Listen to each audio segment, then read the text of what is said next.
ଏବେ ଆଉ ଡିଜେଲ କି ଇଲେକ୍ଟ୍ରିସିଟିର ଦରକାର ନାହିଁ କାରଣ ଏବେ ପାଣିରେ ଚାଲିବ ଟ୍ରେନ୍ ନା ଧୂଆଁ ବାହାରିବ ନା ପଲ୍ୟୁସନ। ସମ୍ପୂର୍ଣ୍ଣ ସ୍ୱଦେଶୀ ଜ୍ଞାନ କୌଶଳରେ ନିର୍ମାଣ ହୋଇଛି ଦେଶର ପ୍ରଥମ ହାଇଡ୍ରୋଜେନ।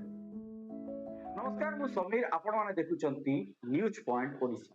ଆଜି ଆମେ କଥା ହେବା ବିକଶିତ ଭାରତ। ଆଜି ଆମେ କଥା ହେବା ନୂଆ ଭାରତ। Hydrogen train.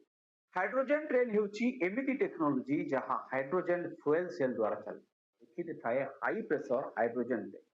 ଏଥିରେ ପ୍ରଥମେ ହାଇଡ୍ରୋଜେନ ଗ୍ୟାସକୁ ଷ୍ଟୋର କରାଯାଏ, ପରେ ଫୁଏଲ ସେଲ୍ ଭିତରେ ହାଇଡ୍ରୋଜେନ ଓ ଅକ୍ସିଜେନକୁ ମିକ୍ସ କରାଯାଏ। ଏଥିରୁ ଇଲେକ୍ଟ୍ରିସିଟି ତିଆରି ହୁଏ ଆଉ ଏହା ଦ୍ୱାରା ଟ୍ରେନ୍ର ଇଲେକ୍ଟ୍ରିକ ମୋଟର ଆକ୍ଟିଭ ହୁଏ। ସବୁଠୁ ବଡ଼ କଥା ଯେ ଏହି ଟେକ୍ନୋଲୋଜି ଦ୍ୱାରା କୌଣସି ବିଷାକ୍ତ ଧୂଆଁ ବାହାରେନି, କେବଳ ଷ୍ଟିମ୍ ବାହାରେ, ଅର୍ଥାତ୍ ଏହା ଏକ ଇକୋ ଫ୍ରେଣ୍ଡଲି ଟେକ୍ନୋଲୋଜି। 2018ରେ ଜର୍ମାନୀରେ ବିଶ୍ୱର ପ୍ରଥମ ହାଇଡ୍ରୋଜେନ ଟ୍ରେନ୍ ଚାଲିଥିଲା। ପରେ ଫ୍ରାନ୍ସ, ଚାଇନା, ୟୁକେ ମଧ୍ୟ ଏହା ଉପରେ କାମ କରୁଛି। ଭାରତ ମଧ୍ୟ ଏଥିରେ ପଛରେ ନାହିଁ। ଭାରତ ପାଖରେ ହାଇଡ୍ରୋଜେନ ଟ୍ରେନ୍ର ନିଜସ୍ୱ ଜ୍ଞାନ କୌଶଳ ରହିଛି। ଭାରତ ଏବେ ହାତ ଗଣତି କିଛି ଦେଶ ମଧ୍ୟରେ ନିଜକୁ ସାମିଲ କରିଛି। ଅବଶ୍ୟ ଇଣ୍ଡିଆନ ରେଲୱେ ଏବେ ହାଇଡ୍ରୋଜେନ ଟ୍ରେନ୍କୁ ଏକ ପାଇଲଟ ପ୍ରୋଜେକ୍ଟ ଭାବରେ ଆରମ୍ଭ କରିଛି। ହରିୟାଣାର ଜିନ୍ଦରୁ ସୋନିପତ 98 କିଲୋମିଟର ପର୍ଯ୍ୟନ୍ତ 75 କିଲୋମିଟର ପ୍ରତି ଘଣ୍ଟା ବେଗରେ ଏହି ଟ୍ରେନ୍ ପଡ଼ୁଛି। ହାଇଡ୍ରୋଜେନ ଟ୍ରେନ୍ର ଫାଇଦା ଅନେକ ରହିଛି।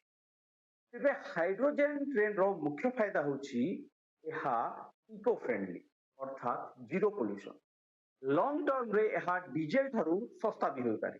ଏଥିପାଇଁ ଇଲେକ୍ଟ୍ରିଫିକେସନର ଆବଶ୍ୟକତା ନାହିଁ। ଯେଉଁଠି ଇଲେକ୍ଟ୍ରିକ ଟ୍ରେନ୍ ବା ଇଲେକ୍ଟ୍ରିକ ଲାଇନ୍ ନାହିଁ, ସେହିଠାରେ ଏହା କାମ ଦେବ। ହାଇଡ୍ରୋଜେନ ଟ୍ରେନ୍ରେ କେତେକ ସମସ୍ୟା ବି ରହିଛି। ତେବେ ହାଇଡ୍ରୋଜେନ ଟ୍ରେନ୍ର ମୁଖ୍ୟ ସମସ୍ୟା ହେଉଛି ଯେ ହାଇଡ୍ରୋଜେନ ପ୍ରଡକ୍ସନ ଖୁବ୍ ମହଙ୍ଗା। ଏହାର ପ୍ରଡକ୍ସନ କଷ୍ଟ ଡିଜେଲ ଠାରୁ 2ରୁ 3 ଗୁଣ ଅଧିକ। ହାଇଡ୍ରୋଜେନ ଅତ୍ୟଧିକ ବିସ୍ଫୋରକ ହୋଇଥିବାରୁ ଷ୍ଟୋରେଜ ଓ ସେଫ୍ଟି ଇସ୍ୟୁ ମଧ୍ୟ ରହିଛି। ଏଥିପାଇଁ ଇନଫ୍ରାଷ୍ଟ୍ରକ୍ଚର ସେଟଅପ୍ ବି ବ୍ୟୟବହୁଳ। ଅବଶ୍ୟ ଆମେ କହିପାରିବା ଯେ ହାଇଡ୍ରୋଜେନ ଟ୍ରେନ୍ର ଟେକ୍ନୋଲୋଜି ଭଲ, କିନ୍ତୁ ଖର୍ଚ୍ଚ ଓ ସୁରକ୍ଷାକୁ ଦେଖିଲେ ଏହା ଏକ ବଡ଼ ଚ୍ୟାଲେଞ୍ଜ ହୋଇପାରେ। ଭାରତରେ ଏବେ ବେସିକ ରେଲୱେ ଇନଫ୍ରାଷ୍ଟ୍ରକ୍ଚର ମଧ୍ୟ ଫୁଲି ଡେଭଲପ ହୋଇନି। ଟ୍ରେନ୍ ସମୟରେ ଆସୁନି, ଘଣ୍ଟା ଘଣ୍ଟା ବିଳମ୍ବ ହେଉଛି। ଟିକେଟ ବୁକିଂ ବି ଏପର୍ଯ୍ୟନ୍ତ ଷ୍ଟ୍ରିମ୍ ଲାଇନ୍ ହୋଇପାରିନି। ଏହା ସତ୍ତ୍ୱେ ହାଇଡ୍ରୋଜେନ ଟ୍ରେନ୍ ଆଣିବା ଯାତ୍ରୀଙ୍କ ଉପରେ ବୋଝ ହେବନି ତ? ଇଣ୍ଡିଆନ ରେଲୱେ ଇଲେକ୍ଟ୍ରିଫିକେସନ ଉପରେ ଇନଭେଷ୍ଟ କରୁଛି। ତେବେ ଏଭଳି ପରିସ୍ଥିତିରେ ହାଇଡ୍ରୋଜେନ କୋଉଠି ଫିଟ୍ ରହିବ? ତେବେ କମେଣ୍ଟ କରନ୍ତୁ ଆପଣଙ୍କ ମତରେ ଏହା ଏକ ସ୍ମାର୍ଟ ମୁଭ୍ ନା କେବଳ ପବ୍ଲିସିଟି ଷ୍ଟଣ୍ଟ ହୋଇ ରହିଯିବ।